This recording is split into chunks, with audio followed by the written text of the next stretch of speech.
Hi viewers, আশা করি ভালো আছেন। আমরা এখন NSI junior field officer preliminary পরীক্ষার প্রশ্ন সমাধানটা দেখব। পরীক্ষাটা হয়েছিল 2019 সালে। 1 নম্বর প্রশ্ন হচ্ছে, দেখিয়া শব্দের চলিত রূপ কোনটি? দেখিয়া শব্দের চলিত রূপ হচ্ছে দেখে। হাগরে বাগধারাটির অর্থ কী? হাগরে বাগধারাটির অর্থ হচ্ছে গৃহহীন। পরাভব শব্দে পরা উপসর্গটি কোন অর্থে ব্যবহৃত হয়েছে?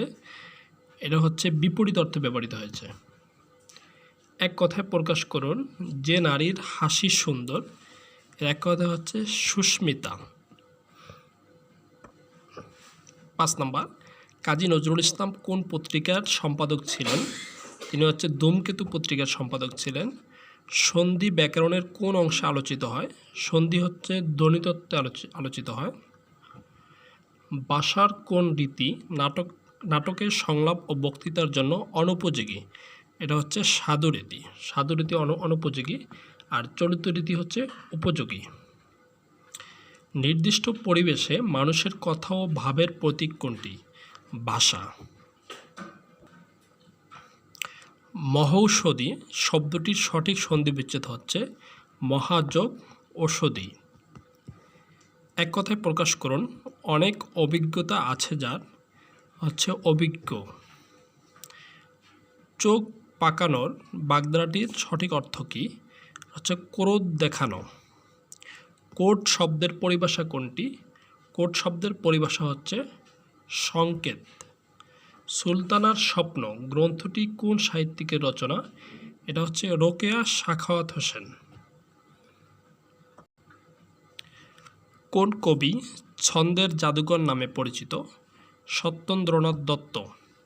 নিচের কোন জ্যোতিচিহ্নের ক্ষেত্রে কোনো বিরামের প্রয়োজন হয় না? এটা হচ্ছে ব্র্যাকেট। ব্র্যাকেটের জন্য কোনো বিরামের প্রয়োজন হয় না। তুরুপ শব্দটি কোন ভাষা থেকে এসেছে? এটা হচ্ছে ওলন্দাজ। আমরা জানি তার সম্পর্কিত যে শব্দগুলো আছে সেগুলো হচ্ছে ওলন্দাজ শব্দ। কাজী নজরুল ইসলাম তার কোন কবিতার জন্য কারাবরণ করেন? হচ্ছে আনন্দময়ীর আগমনে। নিচের কোনগুলো কণ্ঠধ্বনি? আমরা জানি ক বর্গীয় বর্ণগুলো হচ্ছে কণ্ঠধ্বনি। নানান দেশের নানান ভাষা, বিনা স্বদেশী ভাষা পুরে কি আশা? রচিত হচ্ছে রামনিধি গুপ্ত। বাংলা ভাষায় পরাশ্রয়ী বর্ণ কয়টি? পরাশ্রয়ী বর্ণ হচ্ছে 3টি। এটা হচ্ছে অনুস্বর, আরটা হচ্ছে বিসর্গ, আরটা হচ্ছে চন্দ্রবিন্দু। এদেরকে পরাশ্রয়ী বর্ণ বলা হয়। এতক্ষণ আমরা বাংলা অংশের সমাধান দেখেছি, এখন আমরা হচ্ছে ইংরেজি অংশের সমাধান দেখব। কোশ্চেন নাম্বার 21 থেকে 25, fill in the blanks with the most appropriate words. Most outdoor sports dash a lot of energy. এখানে হচ্ছে consume. Most outdoor sports consume A lot of energy. He asked dash if he had gotten the job. হচ্ছে এক্সপেক্টেডলি। এখানে একটা asked এর পরে অবশ্যই একটা adverb হবে। অ্যাসপেক্ট এর অ্যাডভার্ব হচ্ছে expectedly. At last it was time for the, এখানে হচ্ছে long awaited, for the long awaited art competition. His reputation was put at stake. At stake. At stake শব্দের অর্থ হচ্ছে বিপন্ন হওয়া। At stake after his business failed, মানে তার ব্যবসায় ব্যর্থ হওয়ার পরে সে খুব হতাশাগ্রস্ত হয়েছিল। He took a lot of care and laid, LAID, and he laid the table for his guest. Question number 26 to 30, 26 থেকে 30. For each of the sentences, identify which underlined section is incorrect. If there is no incorrect section, mark option E. এখানে সেন্টেন্সের ভিতরে ইনকারেক্টটা বের করতে হবে। Women are the pillars of society, particular of the societies with which we are concerned here. এখানে হচ্ছে পার্টিকুলারটা হচ্ছে incorrect, এখানে পার্টিকুলারলি হবে, তা B number. People who keep their eye at the ball, can maintain good concentration at work. এখানে ভুল হচ্ছে at the বল, এখানে অ্যাট দ্য বলের পরিবর্তে হবে অন দ্য বল, এখানে সি নাম্বার হচ্ছে ভুল।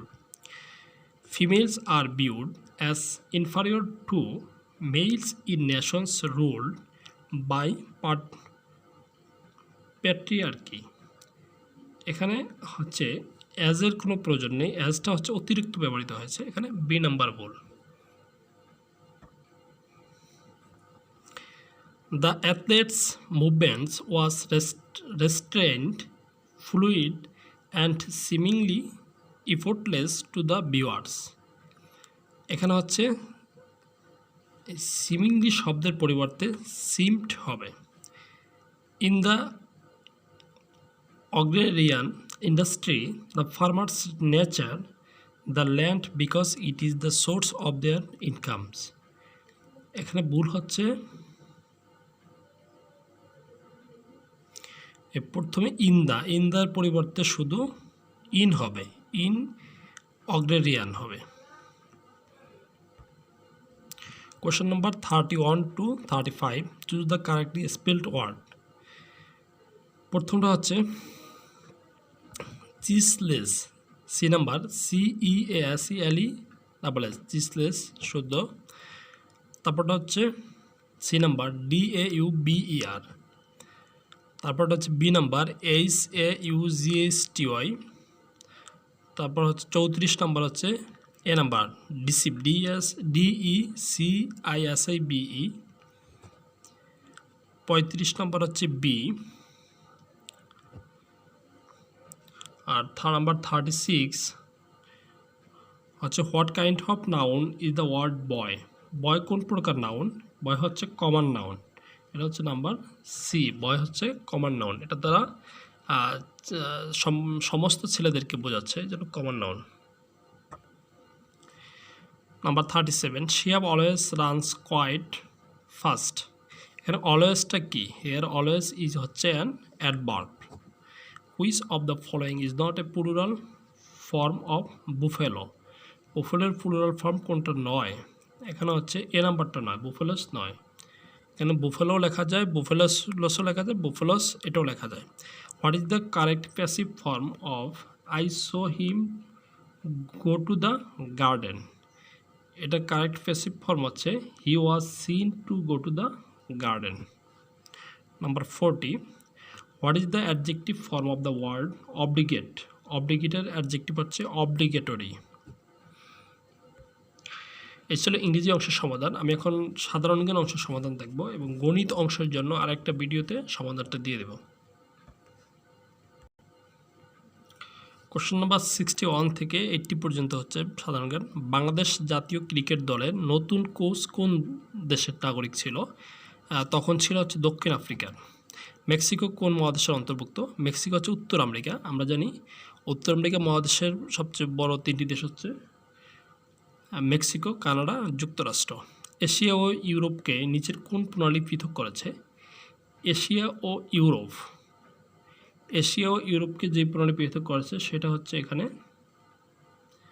নেই, এখানে কোনোটি নয়। অ্যান্সার হবে কোনোটি নয়। সিয়াচেন হিমবাহ কোন দুটি দেশের মধ্যে অবস্থিত? সিয়াচেন হিমবাহ হচ্ছে ভারত ও পাকিস্তানের মধ্যে অবস্থিত। দূষণ ও দখলের হাত থেকে রক্ষা করতে আদালত সম্প্রতি কোন নদীটিকে জীবন্ত সত্তা ঘোষণা করা হচ্ছে? এটা হচ্ছে তুরাগ নদীকে জীবন্ত সত্তা হিসেবে ঘোষণা করেছে। পদ্মা সেতু নিচের কোন দুটি জেলাকে যুক্ত করবে? এটা হচ্ছে মাদারীপুর ও মুন্সিগঞ্জ। নিচের কোন ক্ষুদ্র নৃতাত্ত্বিক গোষ্ঠীর জনগণ মগদি বা অর নামে পরিচিত? সেটা হচ্ছে মারমা। নিচের কোন প্রতিষ্ঠানটি ভৌগোলিক নির্দেশক পণ্য এর স্বীকৃতি দেয়? এটা হচ্ছে আন্তর্জাতিক মেধাস্বত্ব সংস্থা WIPO। কোশ্চেন নাম্বার 69, নিচের কোন দেশটি থেকে বাংলাদেশের সবচেয়ে বেশি রেমিটেন্স আসে? এটা হচ্ছে সৌদি আরব থেকে সবচেয়ে বেশি রেমিটেন্স আসে। নিচের কোন দেশটি কফি উৎপাদনে ও রপ্তানিতে বিশ্বের শীর্ষে আছে? এটা হচ্ছে ব্রাজিল। ক্যাসাব্লাঙ্কা হচ্ছে মরক্কোর একটি বিখ্যাত সমুদ্র বন্দর। 72 হচ্ছে বলিশিরা ভ্যালি কোথায় অবস্থিত? বলিশিরা ভ্যালি হচ্ছে মৌলভীবাজার অবস্থিত। মিয়ানমারের সাথে বাংলাদেশের কতটি জেলা সীমান্ত আছে? মিয়ানমারের সাথে বাংলাদেশের 3টি জেলা সীমান্ত আছে, আর ভারতের সাথে আছে 30টি জেলার। গণপ্রজাতন্ত্রী বাংলাদেশ সরকার প্রথম প্রধানমন্ত্রী কে ছিলেন? প্রথম প্রধানমন্ত্রী ছিলেন তাজউদ্দিন আহমেদ। প্রথম রাষ্ট্রপতি ছিলেন বঙ্গবন্ধু শেখ মুজিবুর রহমান। আনুষ্ঠানিকভাবে বাংলাদেশের স্বাধীনতা ঘোষণাপত্র কবে জারি করা হয়? 10 এপ্রিল 1971 সালে। বাংলাদেশের স্বীকৃতিকারী দ্বিতীয় দেশ কোনটি? আমরা জানি দ্বিতীয় দেশ হচ্ছে ভারত, আর প্রথম দেশ হচ্ছে ভুটান। বাংলাদেশের সংবিধান কোন তারিখে কার্যকর করা হয়? 16 ডিসেম্বর 1972।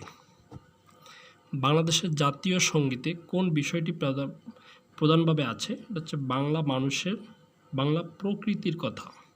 3 নাম্বার। আয়তনে বাংলাদেশের সবচেয়ে বড় জেলা হচ্ছে রাঙ্গামাটি।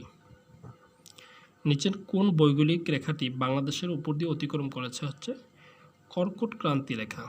এই ছিল সম্পূর্ণ প্রশ্নের সমাধানটা। এতক্ষণ সাথে থাকার জন্য সবাইকে ধন্যবাদ।